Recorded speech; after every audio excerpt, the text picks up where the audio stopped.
বন্ধুরা, আমার বলটা অনেক ময়লা হয়ে গেছে। চলো বলটাকে পরিষ্কার করি। প্রথমে এই কেঁচিটা দিয়ে বলের যত উপরে ময়লাগুলো আসছে সবগুলোকে পরিষ্কার করে নি।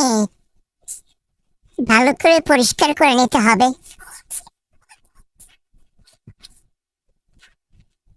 পরিষ্কার করা শেষ। এখন ব্রাশটা দিয়ে বলটাকে ভালো করে ডলে উপরের যে ময়লাগুলো আছে সেগুলো পরিষ্কার করে নি। চলো আমরা সবাই মিলে একসাথে পরিষ্কার করি। ব্রাশ দিয়েও পরিষ্কার করা শেষ। এখন একটু পানি দিয়ে দিই ফুটতে। পুরো বলটাতে পানি দিয়ে দিই যাতে ময়লাগুলো নরম হয়ে যায়। নরম হয়ে গেলে আমার এখন তুলতে সুবিধা হবে। এখন ব্রাশ দিয়ে ময়লাগুলো তুলে ফেলবো। ব্রাশ দিয়ে পুরো বলটাকে এখন আমি ঘষতে থাকবো যতক্ষণ না ময়লাগুলো উঠে। ময়লাগুলো ওঠানো হয়েছে, এখন আমি পানি দিয়ে ফেলবো। ওয়াও, আমার বলটা দেখতে অনেক নতুন লাগছে, তাই না বন্ধুরা?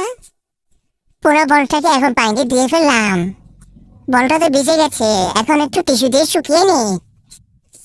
পুরো বলটাকে শুকিয়ে নিব, তারপর আমরা খেলতে যাবো বলটা দিয়ে।